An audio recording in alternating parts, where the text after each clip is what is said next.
आज हम लोग टाइप ऑफ टैक्स के अंतर्गत देख रहे हैं। तो टाइप ऑफ टैक्स के अंतर्गत हम ये देखेंगे कितने various type of the tax होते हैं। सबसे पहले हम इसमें आपके साथ डिस्कस करने जा रहे हैं। तो आपने पहले ही देखा कि प्रत्यक्ष कर और अप्रत्यक्ष कर दो प्रकार के टैक्स कैटेगरी होती है। वो आपने देखा, मैंने इसकी डिफिनीशन प्रॉपर आपके साथ शेयर की और आपने उस डिफिनीशन को देखा कि डायरेक्ट टैक्स वो टैक्स होता है जिसमें क्या होता है कि जिस व्यक्ति पर टैक्स लगाया जाता है वही व्यक्ति टैक्स का भुगतान करता है, यानी अन्य बी व्यक्ति पर वो टैक्स को शिफ्ट नहीं कर पाता है। ये हमने देखा कि अगर ए व्यक्ति के ऊपर टैक्स लगाया जाता है तो ए व्यक्ति ही टैक्स का भुगतान करता है। तो इस प्रकार जो इंपैक्ट ऑफ टैक्स होता है एंड इंसिडेंस ऑफ टैक्स होता है, दोनों tax incidence and impact of tax दोनों एक ही व्यक्ति पर होते हैं और एक ही व्यक्ति जिस पर हम लोग कर के दायरे में लगते हैं वही व्यक्ति कर का भुगतान करता है, अन्य व्यक्ति कर का भुगतान नहीं करता है। ठीक है, तो इस प्रकार हमारे पास जो टैक्स होते हैं वो टू टाइप्स आपके पास प्रत्यक्ष कर के अंतर्गत आपका कराघात और करापात, ये टेक्निकल एक लैंग्वेज होती है। इस टेक्निकल लैंग्वेज को जब जरूर ध्यान दीजिएगा कि कराघात तथा करापात दोनों एक ही व्यक्ति के ऊपर होते हैं। तो इस प्रकार के टैक्स को आप डायरेक्ट टैक्स की कैटेगरी में रखते हो। ठीक है, डायरेक्ट टैक्स के अंतर्गत कौन कौन से टैक्स आते हैं? तो डायरेक्ट टैक्स के अंतर्गत जो आपके पास आते हैं वो आपका आता है सच एज इनकम टैक्स, जो आपका आयकर, ठीक है, इनकम टैक्स। उसके बाद आपका प्रॉपर्टी टैक्स, आपका कॉर्पोरेट टैक्स, आपका कैपिटल गेन टैक्स आदि टैक्स इस कैटेगरी के अंतर्गत आते हैं। यानी इन्हें हम प्रत्यक्ष कर या डायरेक्ट टैक्स भी कहते हैं, क्योंकि इन्हें जिस व्यक्ति पर लगाया जाता है डायरेक्ट उसी व्यक्ति से टैक्स हम लोग रिकवर करते हैं। तो इस प्रकार के टैक्स को डायरेक्ट टैक्स की कैटेगरी के अंतर्गत रखते हैं। और आज हमारा क्लासिफिकेशन जो है इनकम टैक्स के विषय में जानकारी प्राप्त करना, प्रॉपर्टी टैक्स के विषय में जानकारी प्राप्त करना, कॉर्पोरेट टैक्स के विषय में जानकारी प्राप्त करना, कैपिटल गेन टैक्स के विषय में जानकारी करना, ईटीसी आदि प्रकार के टैक्स के विषय में हम आपको जानकारी शेयर करेंगे। ठीक है, दूसरा आपने देखा कि इनडायरेक्ट टैक्स होता है और इनडायरेक्ट टैक्स वो टैक्स होता है जब किसी व्यक्ति को कर के दायरे में लाया जाता है। ए व्यक्ति को हमने कर के दायरे में लाया और वो दूसरे व्यक्ति पर कर को शिफ्ट कर देता है, तो टैक्स शिफ्टिंग की प्रक्रिया इसके अंतर्गत पाई जाती है। तो वो आपका इनडायरेक्ट टैक्स होता है। तो यानी इसमें इंसिडेंस और इंपैक्ट जो आपका कराघात तथा करापात है दोनों अलग अलग व्यक्तियों पर ऊपर होता है। ये पॉइंट आपका नोटेबल बन जाता है कि कराघात तथा करापात दोनों अलग अलग व्यक्तियों के ऊपर होता है। और इस प्रकार अगर आपको कहीं मिलता है तो वो टैक्स क्या होता है, इनडायरेक्ट टैक्स कैटेगरी के अंतर्गत आता है। ठीक है, इसके अंतर्गत कौन से टैक्स हम आपको स्टडी करेंगे? एक्साइज ड्यूटी, आपको सर्विस टैक्स, आपको इंटरटेनमेंट टैक्स आदि इस कैटेगरी के टैक्स हैं और इसके अंतर्गत हम इन टैक्सों के विषय में जानकारी प्राप्त करेंगे। ठीक है, तो टाइप्स ऑफ टैक्स के आज इस टॉपिक के अंतर्गत डायरेक्ट टैक्स कैटेगरी के अंतर्गत कितने टैक्स आते हैं एंड इनडायरेक्ट टैक्स कैटेगरी के अंतर्गत कितने टैक्स आते हैं, इनके विषय में एक विस्तृत जानकारी प्राप्त करेंगे या देखेंगे। तो पहला आता है आपका इनकम टैक्स। ठीक है, पहला प्रश्न ये बनता है कि आखिर इनकम टैक्स हमसे क्यों लिया जाता है? सारा मेहनत हम करते हैं, ठीक है, वर्क हम करते हैं और हमारे इनकम पर टैक्स क्यों लगाया जाता? तो इस प्रश्न का उत्तर यह हुआ क्योंकि आप एक अर्थव्यवस्था में रहते हो, एक देश में रहते हो और वहां पर जो नेचुरल रिसोर्सेस होते हैं वो फ्री गिफ्ट होते हैं, लेकिन वो फ्री गिफ्ट होने के बावजूद उसमें स्टेट का शेयर होता है।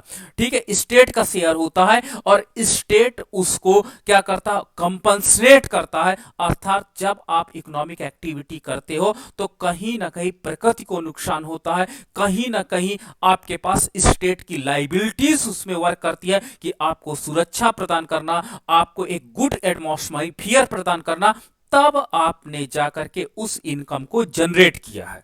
ठीक है, तो कहीं ना कहीं गवर्नमेंट का एक्टिव रोल था जिस परिवेश में आपने उस इनकम को जनरेट किया, और इसलिए सरकार उस टैक्स पर इनकम टैक्स इंपोज करती है, इंप्लीमेंट करती है। ठीक है, आपका जो नेचर पर पड़ने वाला इफेक्ट है उसको इन्वायरमेंट टैक्स के नाम से अलग अब बाइफरकेट कर दिया गया, बाद में पहले तो इंक्लूड किया गया था, लेकिन आपको यह मानना है कि इनकम टैक्स जो भी हम इनकम जनरेट करते हैं इकोनॉमी में, इकोनॉमिक एक्टिविटी के अंतर्गत, उस पर लगने वाले टैक्स को हम लोग इनकम टैक्स कहते हैं। और जो इकोनॉमिक आपकी एक्टिविटी होगी वो लीगल होना चाहिए। लीगल होना का मतलब होता है कि जिसकी परमिशन आपकी इकोनॉमी प्रोवाइड कर रही हो। यह पॉइंट आप नोट करिए कि वो इनकम टैक्स कैटेगरी के अंतर्गत, ठीक है, आपकी इनकम पर लगने वाला टैक्स जो होता है इनकम टैक्स कहलाता है, लेकिन इकोनॉमिक एक्टिविटी ऐसी होनी चाहिए जिस पर आपको लीगल रूप में इनकम जनरेट हो।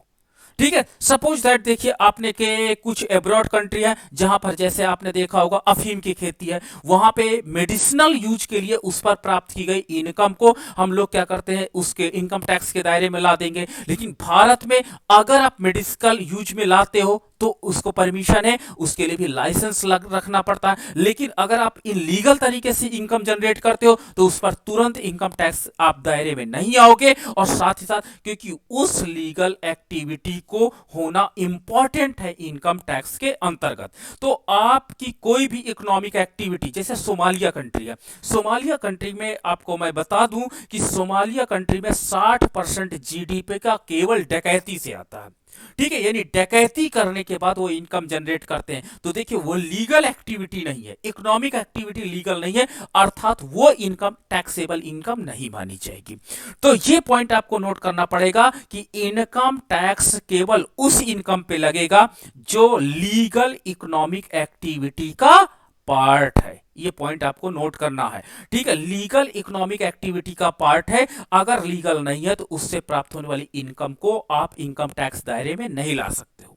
ठीक है, जैसे आपका वेश्यावृत्ति, ठीक है, आपने देखा होगा नेपाल में लीगल है, तो इससे जो इनकम होगी वहां पर इनकम में आप टैक्स लगा सकते हो। लेकिन भारत जैसे कंट्री में इन सब चीजों को, इन एक्टिविटी को प्रतिबंधित किया गया है, तो इससे जनरेट इनकम को कभी भी लीगल फॉर्म में नहीं माना जाएगा, ये ब्लैक मनी का पार्ट बन जाएगा।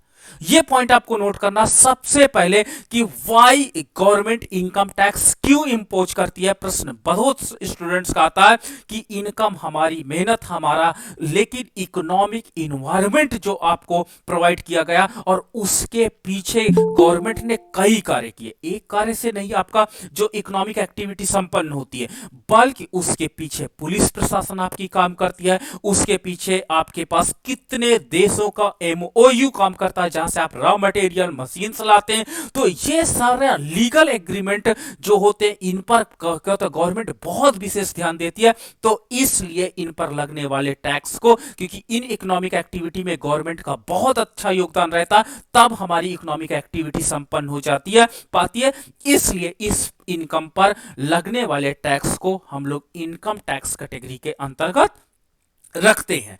ठीक है, तो इस प्रकार गवर्नमेंट कहती है कि इकोनॉमिक एक्टिविटी का एक अच्छा इन्वायरमेंट मुझे बनाए रखने के लिए मुझे कुछ ना कुछ इनकम चाहिए होगा, तो वो आपका इकोनॉमिक एक्टिविटी में जो टैक्स लगता है और उससे प्राप्त आय को, क्योंकि आप उसके एम्प्लॉय हो, अभी मैं प्रोड्यूसर की बात नहीं कर रहा हूं, वो आगे बात करूंगा। ठीक है, आप उसके एम्प्लॉय हो और आपने इनकम जनरेट किया है, तो उस इनकम जो जनरेट हुई है उस पर लगने वाला टैक्स आपका इनकम टैक्स कैटेगरी के अंतर्गत आता है।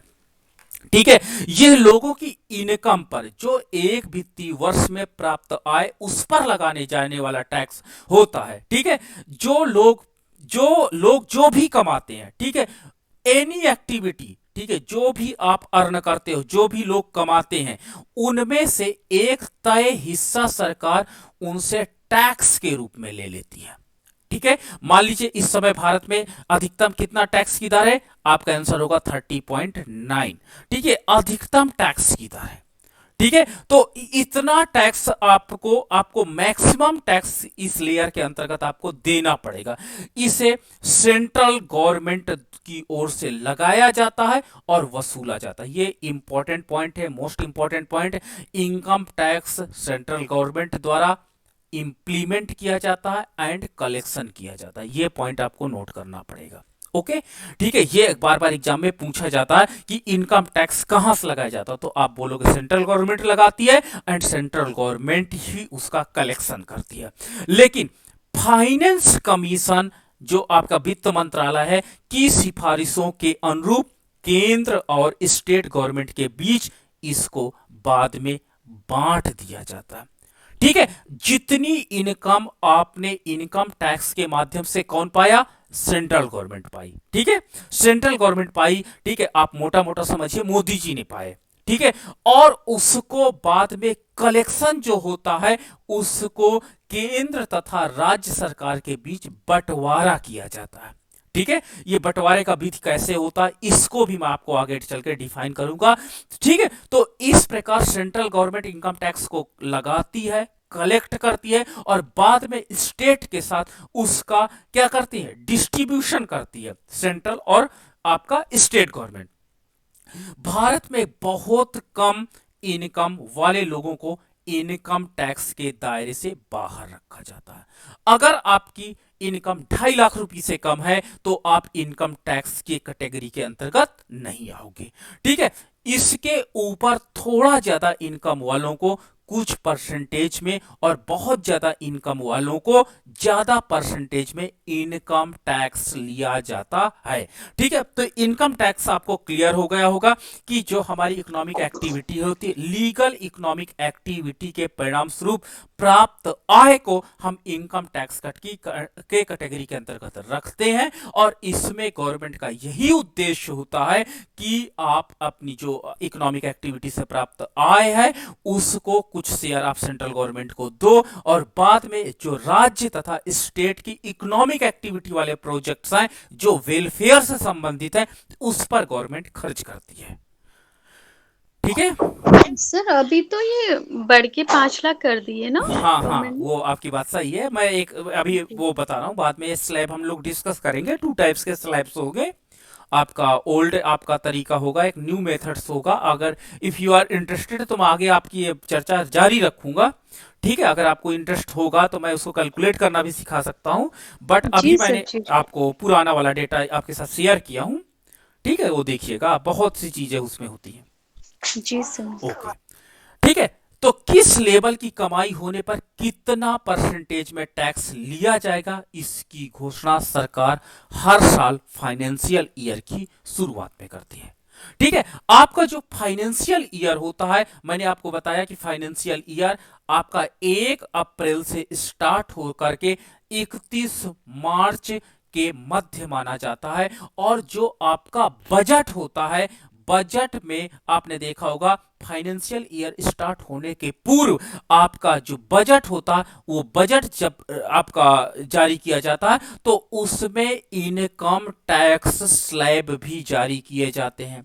और ये स्लैब जैसे फाइनेंशियल ईयर स्टार्ट होता है उसके पूर्व ही अनाउंस कर दिए जाते हैं। तो ये पॉइंट आपको नोट यहां पे करना होता है कि बजट के जब बजट का हमारे पास जो बजट जारी किया जाता उसी में इनकम टैक्स स्लैब भी चालू कर दिया जाता और लोग जो आपके पास इकोनॉमी के लोग हैं वो खुश या नाराज होते हैं। अगर उनको बेनिफिट मिला, स्लैब बढ़ाई गई, ठीक है, 2.5 लाख से 5 लाख कर दी गई, तो वो लोग खुश होते हैं और नहीं तो नाराज रहते हैं। और नाराज क्यों रहते हैं? क्योंकि उनकी इनकम बढ़ रही है और वो ऊंचे कैटेगरी वाले स्लैब में चले जाते हैं जिससे मोस्ट ऑफ द पार्ट यानी 30% के लेयर पे आप चले जाते हो और आपका 1/3 के लगभग मनी इनकम टैक्स का एक पार्ट बन जाती है।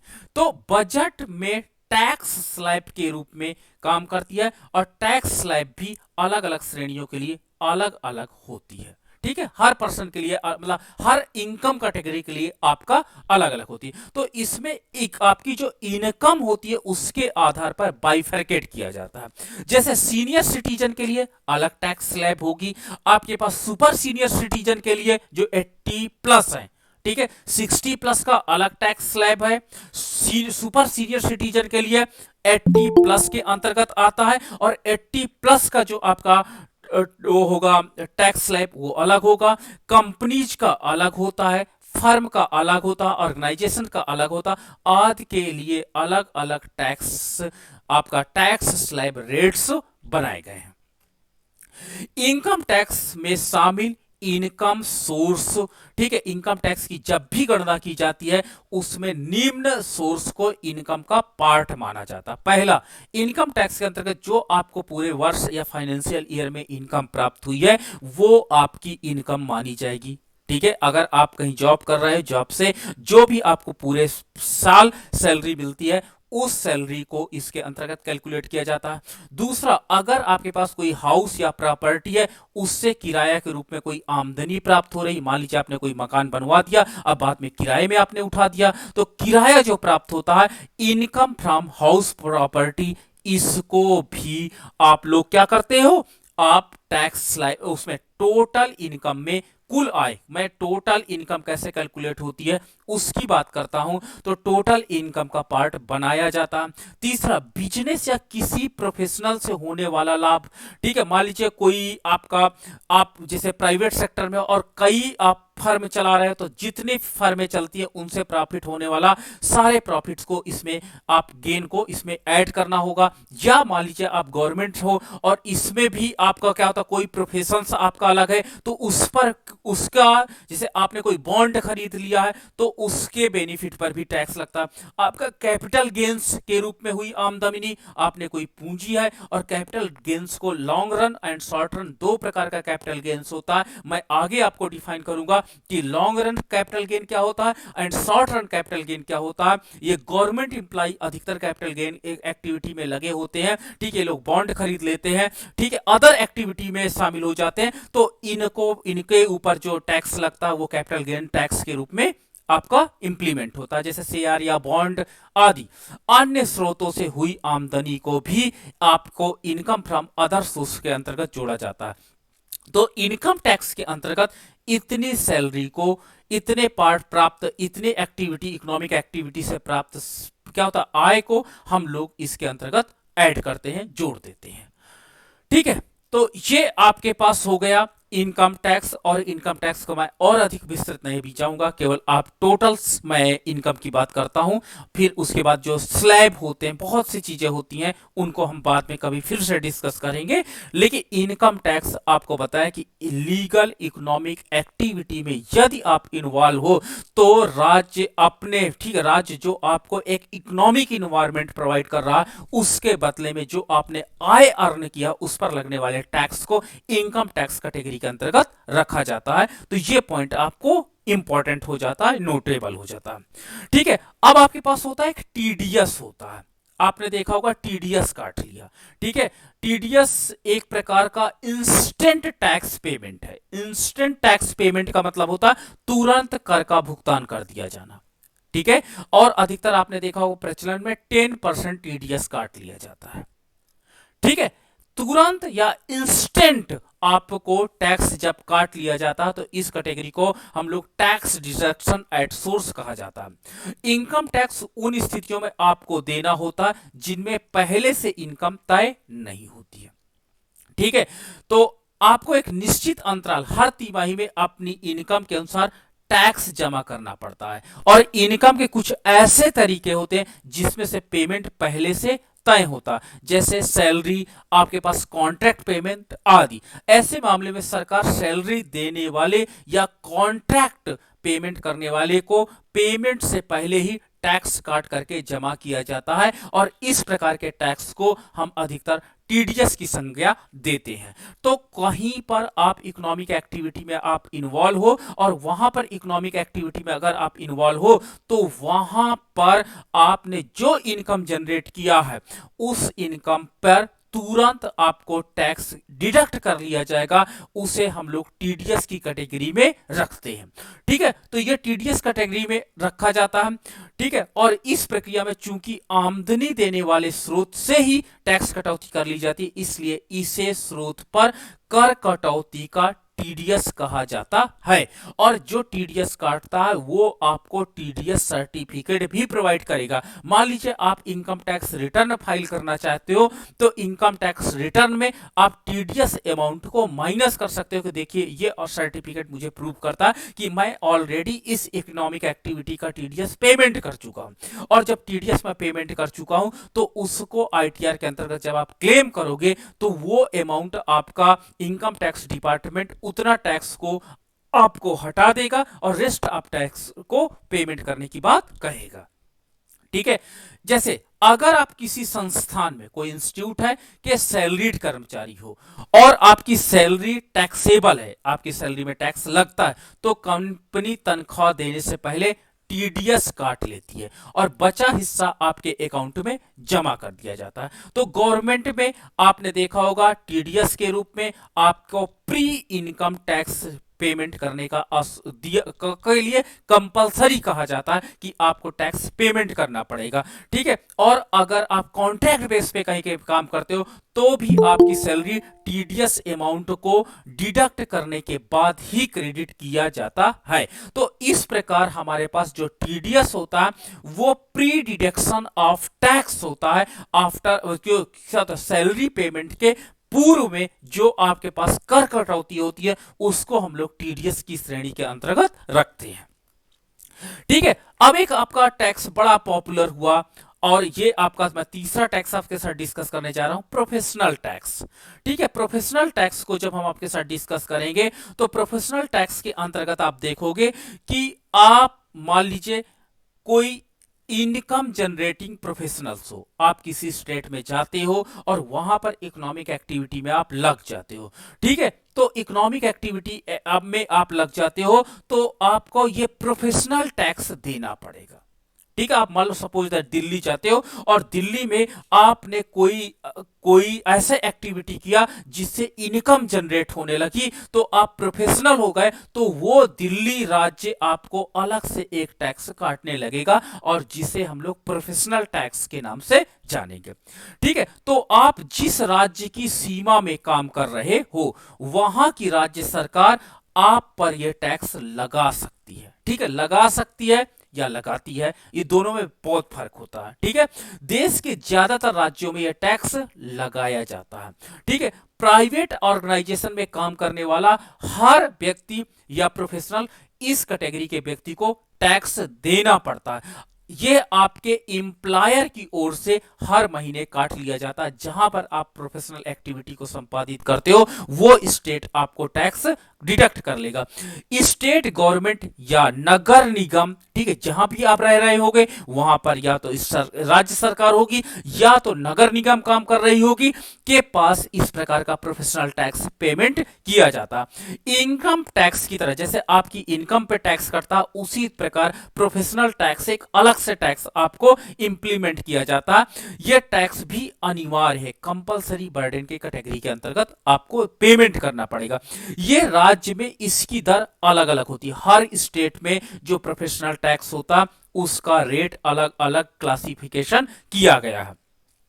प्रोफेशनल टैक्स लगाने वाली सरकारें बाकायदा इसके टैक्स स्लैब जारी करते हैं कि आप कितनी अर्निंग कर रहे हैं उसके अनुसार आपके ऊपर प्रोफेशनल एक्टिविटी को संपादित करने के लिए जो टैक्स जारी किया जाता है उसे हम लोग प्रोफेशनल टैक्स के कैटेगरी के अंतर्गत रखेंगे। अर्थात जिस स्लैब में आप आते हो उसके अनुसार यह टैक्स आपको भरना पड़ता है। फिलहाल प्रोफेशनल टैक्स ज्यादा से ज्यादा 2500 रुपए ही लगाया जाता है। 2500 मैक्सिमम लिमिट है जो आपको टैक्स इंप्लीमेंट किया जाता। तो देखिए आपकी इनकम टैक्स अलग है, प्रोफेशनल टैक्स अलग है। मान लीजिए कोई व्यक्ति है वो दिल्ली जाता, वो अपनी फर्नीचर की एक दुकान लगाता, दुकान बहुत अच्छा मार्केट करता, तो वो प्रोफेशनल हो जाता है क्योंकि उसने एक अच्छी इकोनॉमिक एक्टिविटी को संपादित किया, तो वो प्रोफेशनल टैक्स के अंतर्गत आएगा। कोई सॉफ्टवेयर इंजीनियर है वो अपनी एक फर्म डालता है और फर्म से वो इकोनॉमिक एक्टिविटी वाला काम जनरेट कर देता, तो उसकी इनकम टैक्स तो अलग मायने हो जाती है। लेकिन प्रोफेशनल एक्टिविटी का काम आपने दिल्ली स्टेट में स्टार्ट किया, प्रारंभ किया, तो वहां पर जो आपको टैक्स लगेगा वो प्रोफेशनल टैक्स कैटेगरी के अंतर्गत रखेगा क्योंकि एक पर्टिकुलर वर्क को आपने उस स्टेट में बिगिनिंग कर दिया, स्टार्ट कर दिया। ठीक है, सुविधाओं पर टैक्स, सुविधाओं पर टैक्स, ये नाम आप नया सुन रहे हो। इसको क्यूसिस्ट टैक्स के नाम से जाना जाता है। और इम्प्लायर, जैसे देखिए आप कोई जॉब में हो, ठीक है, कोई जॉब में हो, आपको उस जॉब में मान लीजिए कल को आप अधिकारी बनते हो और अधिकारी बनने के परिणाम स्वरूप आपको कार प्रदान की जाती है और ये कार आप ऑफिस में यूज करते हो, ऑफिस के जितनी एक्टिविटी है उन सारी चीजों में यूज करते हो, ठीक है, लेकिन आप घर का काम इससे नहीं करते हो, तो आपको ये सुविधाओं पर टैक्स जो आपका पीटी के रूप में जाना जाता है ये नहीं देना। क्यों? क्योंकि ऑफिस की कार से केवल आपने ऑफिस का कार्य संपादित कर रहे हो, अन्य एक्टिविटी को आप संपादित नहीं कर रहे हो। लेकिन अगर इस कार को ले जाकर के अपने घर में अपना पर्सनल कार्य करने लगे, अपने रिलेटिव के यहां जाने लगे, तो इस प्रकार आपने गवर्नमेंट की कार का प्रयोग करना चालू कर दिया अपने पर्सनल एक्टिविटी के लिए, तो वहां पर यह टैक्स लगाया जाता है और इसे सुविधाओं पर टैक्स की संज्ञा दी जाती है। ठीक है, तो उदाहरण के लिए अगर आपको कंपनी आपको सैलरी के अलावा कार ड्राइवर, कार के साथ ड्राइवर, आवास, ठीक है, आपने देखा होगा क्लब में membership, employee stock ownership plan, ESOP आज सुविधाएं देती है, तो उन पर आपके पास सुविधाओं पर टैक्स, ठीक है, देना पड़ता है। इस टैक्स के अंतर्गत यह देखा जाता है कि क्या कंपनी द्वारा दी गई सुविधाओं का वास्तविक फायदा स्टाफ को हो रहा है या नहीं। ठीक है, तो यदि कंपनी का ही केवल फायदा उससे इंटर रिलेटेड है तो उस पर यह टैक्स नहीं लगेगा। लेकिन अगर आप उस आवास को, ठीक है, कोई इकोनॉमिक एक्टिविटी के लिए, मान लीजिए जिस आवास में आप रह रहे हो वहीं पर आपने क्या किया, कोई शॉप खोल लिया, दुकान खोल लिया, गवर्नमेंट का आवास है, तो उस पर जो टैक्स लगेगा वो टैक्स आपका सुविधाओं पर टैक्स की कैटेगरी के अंतर्गत माना जाएगा। ठीक है, तो इस प्रकार आपके पास ये आपका परक्यूसिस्ट टैक्स के नाम से जाना जाता है। आपका है अगला पॉइंट कैपिटल गेन टैक्स। ठीक है, कैपिटल गेन टैक्स क्या होता है कि जो हम पूंजी अपने भविष्य के लिए बचाते हैं, आपने देखा होगा अपने पास जो आपके पास मनी होती है उस मनी को आप भविष्य के लिए बचाते हो। अगर ये मनी भविष्य के लिए बचती है, अब ये मनी दो प्रकार की होती है, एक आपने देखा होगा लॉन्ग टर्म की कैटेगरी में रखा जाता है, एक आपका शॉर्ट टर्म के कैटेगरी में रखा जाता है। ठीक है, जैसे आपने प्रॉपर्टी खरीदा, ठीक है, आपने गोल्ड खरीदा, आपने ज्वेलरी खरीदा, आपने शेयर्स खरीदा, आपने बॉन्ड्स खरीदा, मतलब आपने कैपिटल एक्टिविटी में आपने अपने पैसे को लगा दिया। ठीक है, वगैरह को बेचने से होने वाले लाभ को और इनको जब आपने बेचा तो आपको लाभ हुआ। गोल्ड आपने खरीदा 45,000 रुपए में और 55,000 में आपने इस गोल्ड को बेचा, तो 10,000 जो आपका प्रॉफिट हुआ, इस लाभ को कैपिटल गेन कहा जाता है। ठीक है, सरकार कैपिटल गेन पर भी टैक्स लेती है। कैपिटल गेन दो प्रकार के होते हैं, एक लॉन्ग टर्म कैपिटल गेन होता है और एक आपका शॉर्ट टर्म कैपिटल गेन के नाम से जाना जाता है। हर पूंजी पर लॉन्ग टर्म और शॉर्ट टर्म की गणना करना अनिवार्य होता है और उसका टैक्स रेट भी अलग अलग रखा जाता है।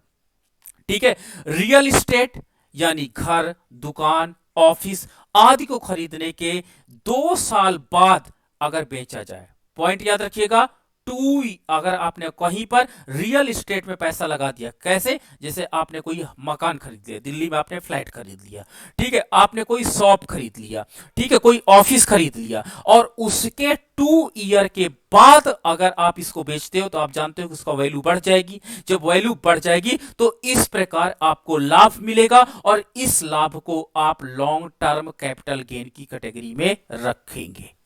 आपने 2 साल के बाद बेचा है तो कौन सा कैटेगरी आपका हो जाएगा, लॉन्ग टर्म कैपिटल गेन की कैटेगरी आपकी हो जाती है।